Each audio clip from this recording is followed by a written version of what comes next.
ಆತ್ಮೀಯ 4 ಸಾರಿಗೆ ನಿಗಮದ ನೌಕರ ಬಂಧುಗಳೇ ನಮಸ್ಕಾರ. ಬಂಧುಗಳೇ, ಏನು ನಿಗಮದಿಂದ ನಿಗಮಕ್ಕೆ ವರ್ಗಾವಣೆ ಏನು ಆನ್ಲೈನಲ್ಲಿ ಅರ್ಜಿ ಹಾಕಿದ್ರಿ, ಆ ವಿಚಾರವಾಗಿ ಹಲವಾರು ಜನ ನನಗೆ ಫೋನ್ ಮಾಡಿ ಮತ್ತು ಮೆಸೇಜ್ ಮಾಡಿ ವರ್ಗಾವಣೆ ವಿಚಾರವಾಗಿ ಮಾತಾಡಿ ಅಂತೇಳಿ ಹಲವಾರು ಜನ ಒತ್ತಾಯ ಮಾಡಿದರು. ಅದ್ರ ಭಾಗವಾಗಿ ನಾನು ಕಳೆದ ವಾರ ಒಂದು ವಿಡಿಯೋ ಮಾಡಿದ್ದೆ, ತಮಗೆಲ್ಲ ಗೊತ್ತಿರುವಂಥದ್ದು.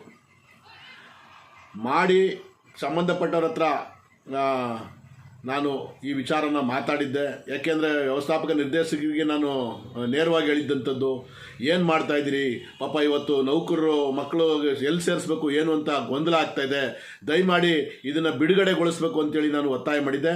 ಅದ್ರ ಭಾಗವಾಗಿ ಇವತ್ತು ಒಂದು ಆದೇಶ ಮಾಡಿದ್ದಾರೆ.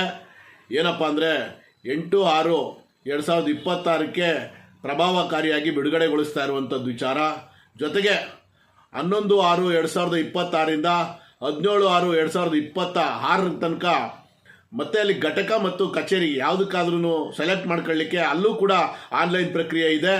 ಮತ್ತು ಯಾವುದೇ ರೀತಿ ಅರ್ಜಿಗೆ ಅವಕಾಶ ಇಲ್ಲ, ಪತ್ರದ ಮೂಲಕ ಅವಕಾಶ ಇಲ್ಲ ಅಂಥೇಳಿ ಇವತ್ತು ಆದೇಶ ಮಾಡಿದ್ದಾರೆ.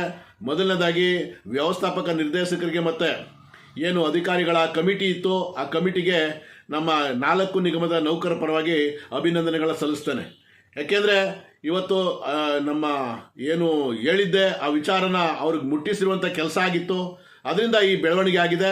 ದಯಮಾಡಿ ಅವ್ರಿಗೆಲ್ಲರಿಗೂ ಕೂಡ 4 ನಿಗಮದ ನೌಕರ ಪರವಾಗಿ ಮತ್ತೊಮ್ಮೆ ಅಭಿನಂದನೆ ಸಲ್ಲಿಸಿ, ನಾನು ಏನಂತಂದರೆ ಮತ್ತೆ ಇನ್ನೊಂದೇನಪ್ಪ ಅಂತಂದರೆ, ಇವತ್ತು ರಾಜ್ಯ ಸರ್ಕಾರದ ನಡೆಗಳು ನೋಡ್ತಾ ಇದ್ದರೆ ನಿನ್ನೆಯಿಂದ ಇವತ್ತು ಮುಂದಿನ ದಿನಮಾನಗಳಲ್ಲಿ ನಮಗೂ ಕೂಡ ಒಳ್ಳೆಯದಾಗುವಂಥ ವಿಚಾರ ಕಂಡುಬರ್ತಾ ಇದೆ ಅಂತ ಅನ್ನಿಸ್ತಾ ಇದೆ.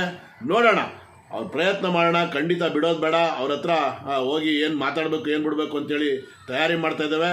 ನೋಡೋಣ, ಮಾತಾಡಿ ಮುಂದಿನ ತೀರ್ಮಾನಗಳಲ್ಲಿ ಅದನ್ನು ಕೂಡ ಬಗೆಹರಿಸುವಂಥ ಪ್ರಯತ್ನಕ್ಕೆ ಕೈ ಹಾಕೋಣ ಅಂಥೇಳಿ ನಾನು ಮಾತು ಮುಗಿಸ್ತೀನಿ. ಸ್ನೇಹಿತರೆ, ನಮಸ್ಕಾರ.